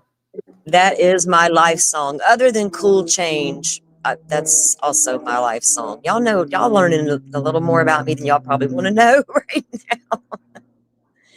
Anyway, but the next piece I had was is an interview with Damien Eccles. I mean, if you feel like if you want to stick around a little longer, we can review that as well. But satanic cults are everywhere. They really are. And research, the thing about that case is we lost you. We lost you for like a whole minute almost. Me? Yes. Oh, I'm so sorry. Now I don't know what I was saying or wasn't saying that y'all didn't hear. I stopped to read satanics. I stopped to read a comment by Difficult Research. Yeah, you're right. About the cults and Chad and Jody Hildebrandt. Oh my goodness, girl, that is a whole other show. And maybe you lost me. Maybe you lost me for that minute. That's interesting.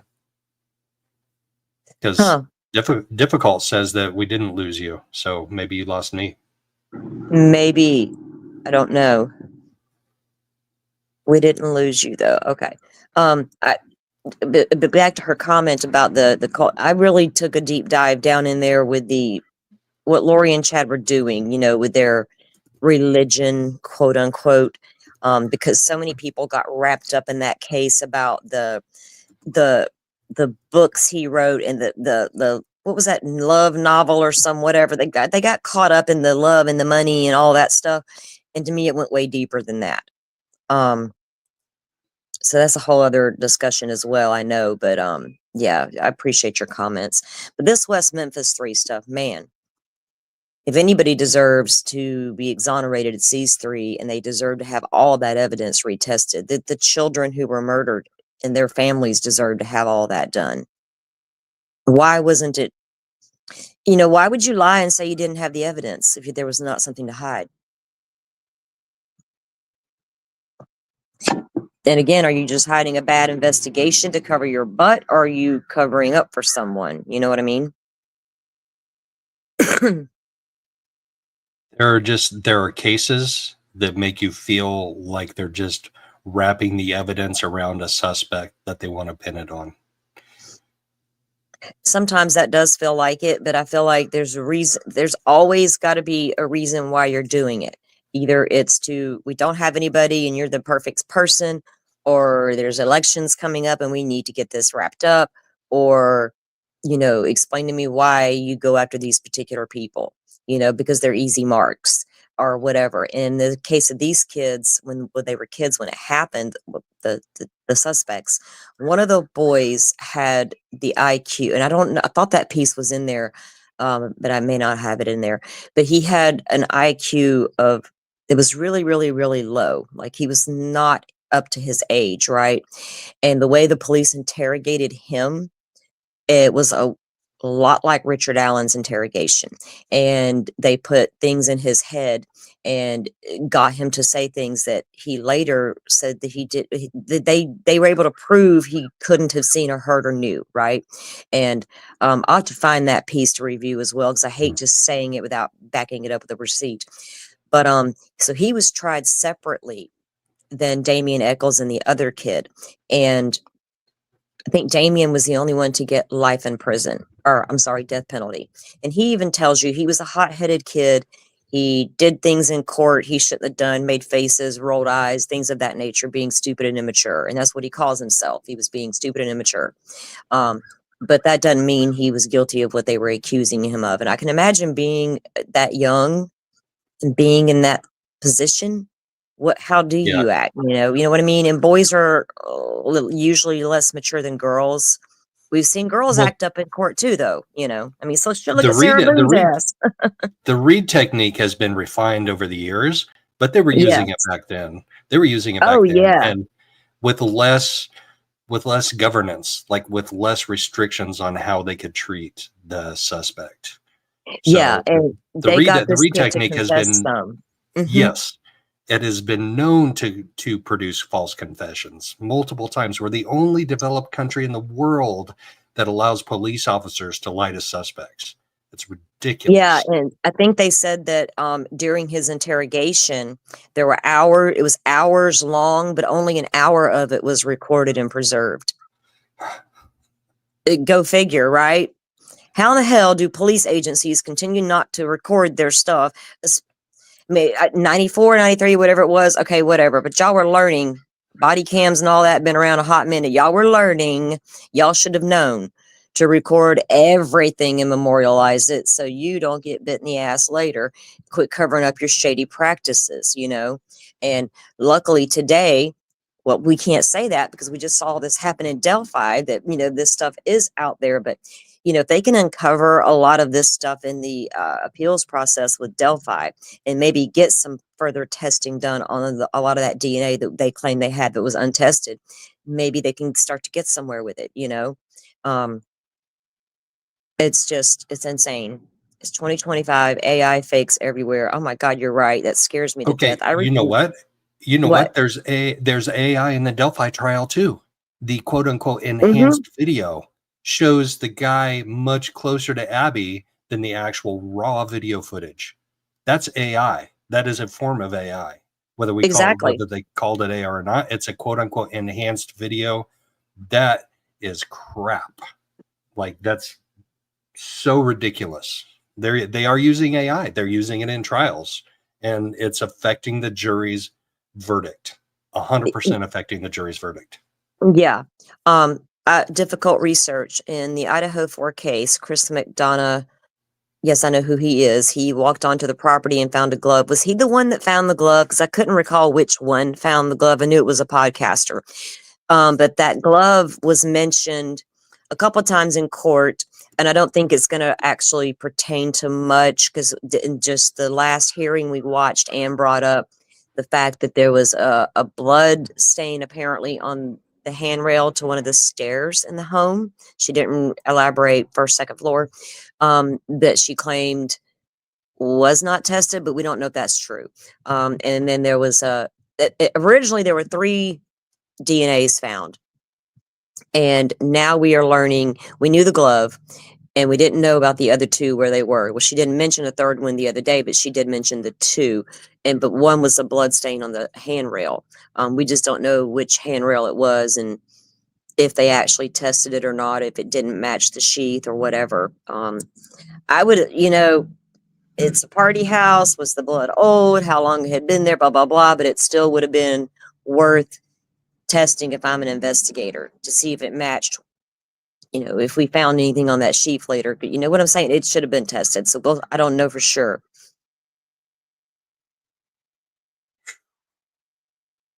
Well, you can see this guy. That's one of the West Memphis 3. Which one is this?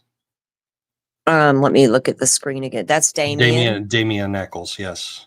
Mm-hmm. So you can tell just by looking at his goatee that he's a Satan worshiper. I mean, clearly. Right. This is a really good interview. He's well spoken.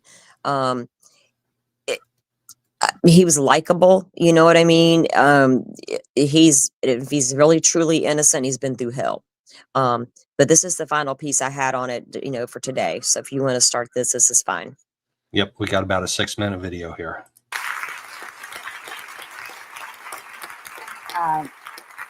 I know you, Damien, you just released your second book, and we're going to be talking about that in a moment. But to catch up with you and how you're doing, it's been 3 years since you were released from prison. Yes. And what has your life been like for the last 3 years?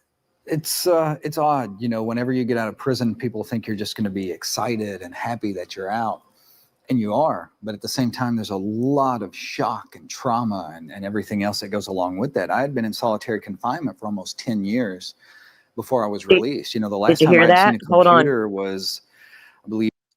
How long was he in solitary? What? 10 years. What? Dude, when I heard that, I was like, what? Because we were hearing there's, time limits on these things. It's supposed to be 30 days max. I don't know if he's alluding to the being on death row because they're secluded in their little cells. I think that's how death row works. They're isolated, and Right. they're let out. They don't share cells with other inmates. Right. So I don't know if I'm assuming that might be what he means, but still that is a very long time if you didn't do anything. Right. And limited, minimal, almost no contact with other human beings. Right. You're going to hear the one, I don't know if it's in this piece or not, but one of the guys talks about how just being able to touch grass again. Yeah. When they go to the yard in the prisons, it's usually the concrete, where it's easy to bust heads. Asphalt. Right. What the hell? gotta bounce a basketball off of asphalt. You can't have grass. Right. So I don't know. So yeah, we'll continue. But yes, that's a long time.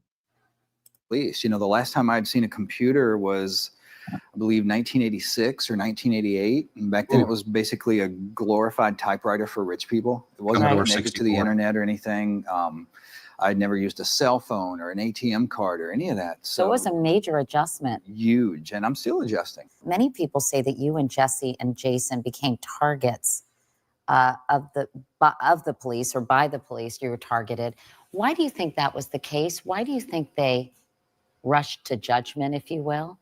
We came from a very hardcore, fundamentalist, right-wing Bible Belt town where anyone who didn't fit in with, the local ideology or political climate or anything else was, or even appearance, right? Exactly. The way I dressed, the music I listened to, the books I read. As evidence at the trial, they actually introduced things like Stephen King novels. They said that was proof that I was satanic. And when you heard the verdict in that courtroom of guilty, I understand it was really an out-of-body experience for you in many ways. The only thing I can describe it as is if you've ever been beaten, if you've ever been punched in the head, a lot of times it doesn't always immediately register as pain. It's more like a bright flash of light and a loud noise, and you're so disoriented you can barely keep your feet up under you. And that's what it's like hearing yourself sentenced to death. It's like being beaten repeatedly in the head. I was sentenced to die not once and not twice, but 3 times. They sentenced me to die over and over. Wow. I cannot imagine. I cannot imagine. I know. And to be young and not know, do you even know how the justice system works? And you're getting the shaft to begin with. I mean, it had to be very scary. And we know prison is not a picnic. And when you send, and we all know that wrongful convictions happen every day. When you send a young man into a prison full of hardened criminals, a lot of bad things can happen to them. A lot of bad things. And, you just don't know what they go through when they're in there, It's insane. Over again. Yeah. The documentary Paradise Lost, the HBO doc, came out in 1996.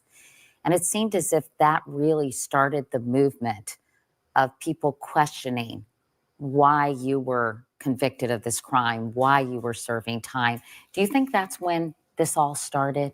Absolutely. I always tell people that this case is nothing out of the ordinary. Stuff like this happens to people all the time in the judicial system. The only thing that made our case exceptional was they had cameras in the courtroom. They caught the trial on film. If not for that, they would have killed me and this would have been swept under the rug and completely. Oh. Uh-huh. Yeah. Oh. Yep. And it's crazy. Guess where they didn't have cameras in the courtroom? Richard Allen. If they had cameras in the courtroom, if they didn't have cameras in the courtroom, they would have killed us and swept it under the rug. His direct quote. Yep. Wow. Isn't that crazy? And difficult research. The fact that he can analyze his experience is deep and is telling. I think he got married. Believe he was still in prison when he got married. So he's actually and Johnny Depp got involved. He had a lot of great support system around them. So I think he got a lot of help as well. Jimmy Page, Mr. Crowley. Don't get me started on the music. I'm trying to be serious. I used to love me some Ozzy. I still do from time to time, but although I love my country music as well. But yeah, this case is crazy, but this interview is very good. You can go ahead. Completely forgotten about. But due to the fact that they got it on film, it spurred people on to do everything from have bake sales and benefit concerts to putting together websites. And every time there was a court hearing, people would show up at the Capitol to hold signs and protest. That was what really got the ball rolling. That saved my life. And all these celebrities, as I mentioned, people like Eddie Vedder, Johnny Depp, the director Peter Jackson, they all gravitated towards your case and they became crusaders for you. Why? What was it about your case that made them want to really step in and take serious action, like Peter Jackson hiring investigators, doing all kinds of things on your behalf? I think it was a couple of different things. One with people like Eddie Vedder and Johnny Depp. You know, not only did they come to our aid in the case, but over the years, they became as close as biological family to us. And they've always said what it was with them was the fact that whenever they first saw me, they first saw the film footage, they realized if it would have been them in that same place at that same time, that they would have been the targets. They would have been the outcasts. For Peter, it's more the fact that Peter hates bullies. He can't stand bullies. And he saw someone with no ability to defend themselves being picked on by the state, and he wanted to even the playing field. I know that in your case, something called the Alford plea was used as a way to really get you out of prison. Yes. Can you explain what that is and why it was used? It's really rare, bizarre, and nonsensical. What an Alford plea means is you're accepting a guilty plea and maintaining your innocence at the same time. The reason it exists is so that it sort of brings closure to a case and it prevents the state from being held responsible for what they've done. They don't have to compensate you in any sort of way or ever admit that they made a mistake. You know, people ask me, did I have a hard time accepting that, coming to terms with it, taking that plea? And the answer is no, because, you know, I'd been in prison for almost 20 years. I was losing my eyesight. My health was degenerating rapidly. You know, on death row, there's almost no such thing as medical care and dental care. They're not going to spend a lot of time and money and energy taking care of someone they plan on killing. I was literally dying. I knew that if I did not take this deal, I was never going to live to see the outside of those walls. So it was something you felt compelled to do. On the other hand, does it infuriate you that the people... He has no problem making direct eye contact with her, and it's not like in a creepy way or a narcissistic way. It's like, oh yeah, I'm being honest with you, Katie. He's like, he's making the honest eye contact. In my opinion, I'm not a body language expert, but yeah, no, I agree. That's what I was saying when he was well spoken and he's believable.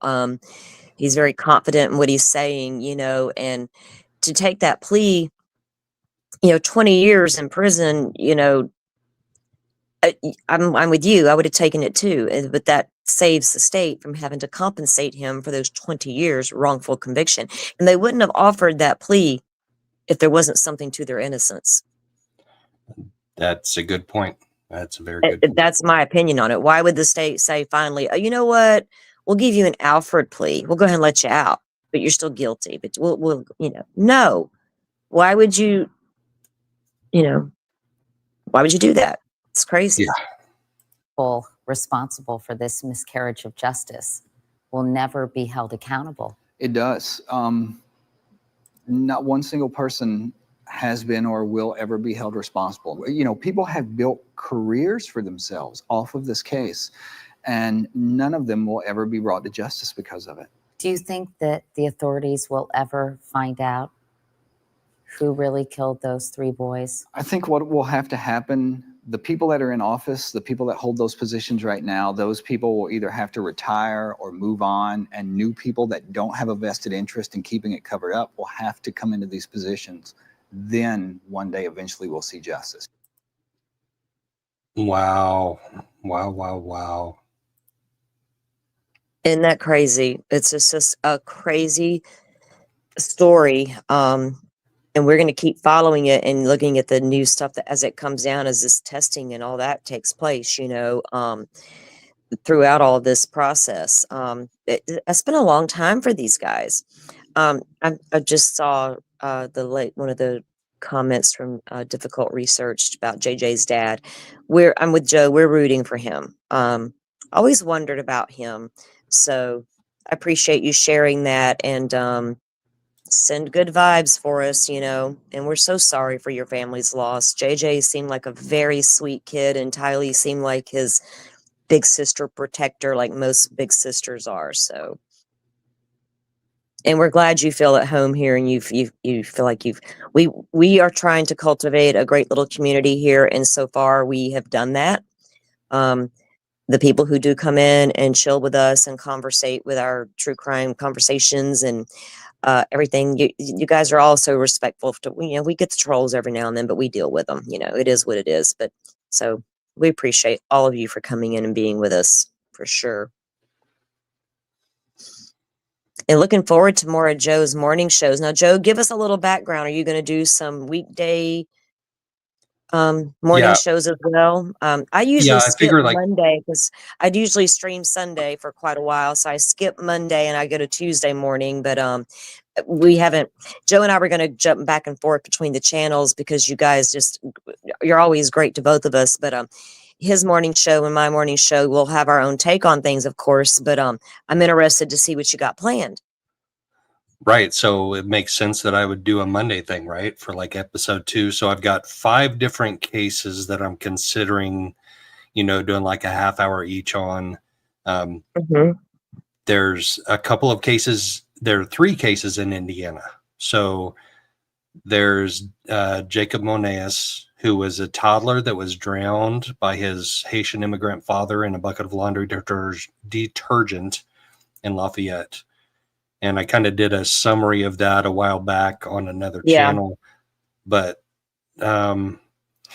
we can do that one. And then there's a gal in Bloomington that I believe was an escort and went to her John's apartment and unalived him in his apartment in his shower brutally. Oh goodness! Wait, that wasn't Jodi Arias, was it?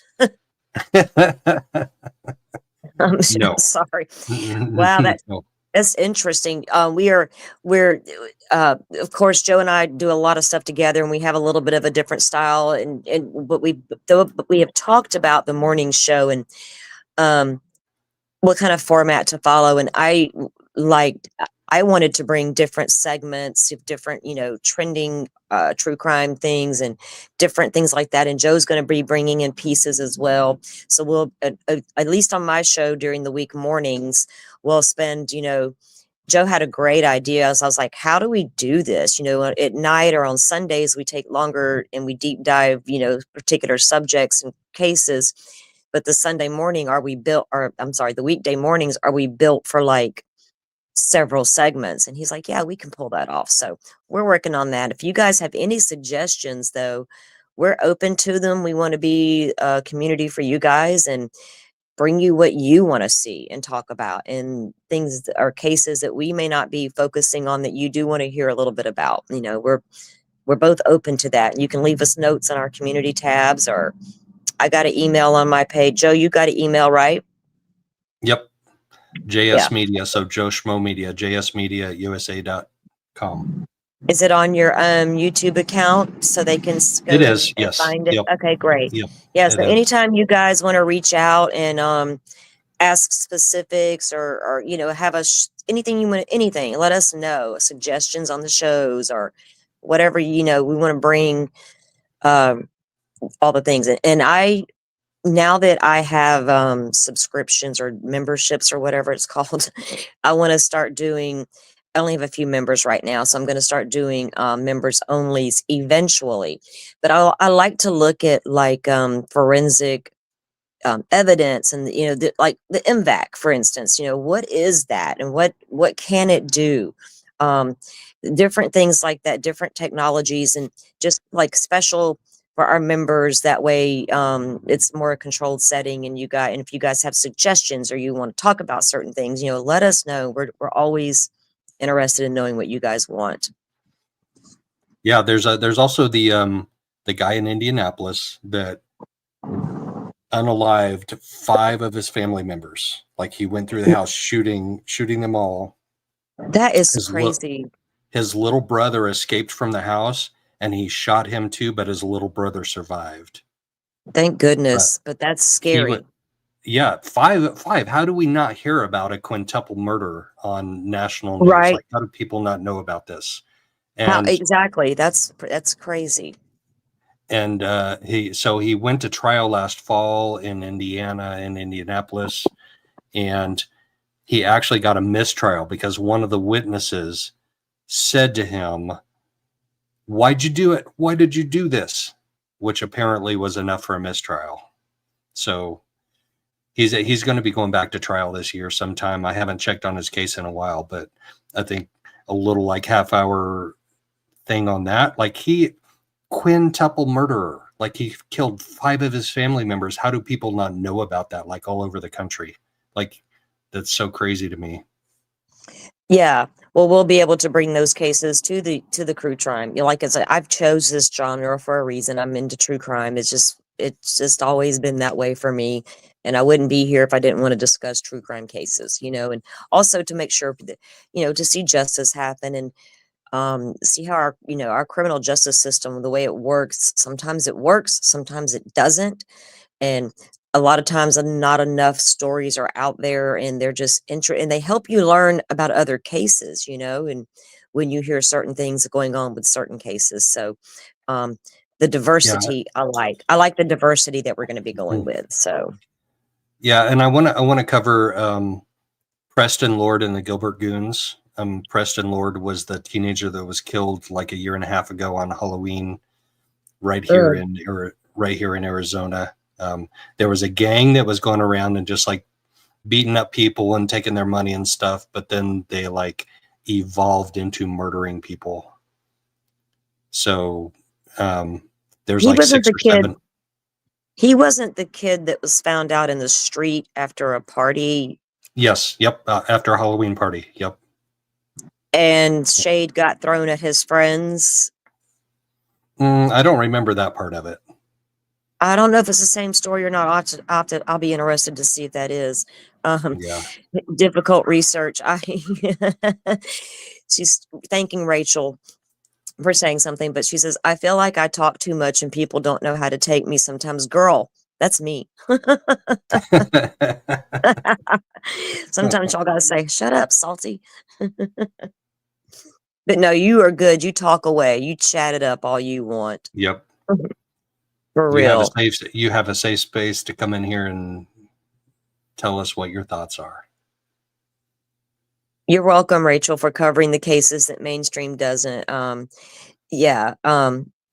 Yeah, everyone is kind in here. That's what we love about this community. So like I said, we do love you guys, and we appreciate you. Subbing up is enough.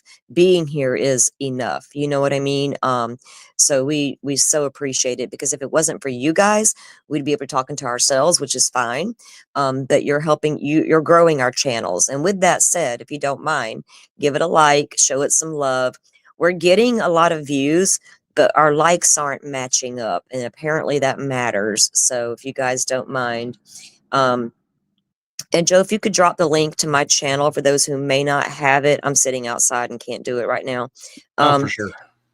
Yeah, because Joe and I, when I'm on, if Joe is available, which is rare that he's not, we usually try to set it up. We can co-host, because I love having him up and we can talk with one another and communicate with you guys. I feel like I don't mind. I don't like rolling solo. I just don't. It's not the same, you know. So we go back and forth between the channels, and like I said, every time I go live, he's usually there, right there with me, co-hosting. So yeah, and we have a good yin and yang going between us, and we don't always agree on everything. We don't always see eye to eye, but we hash it out like respectfully and like, oh yeah, I didn't think about that.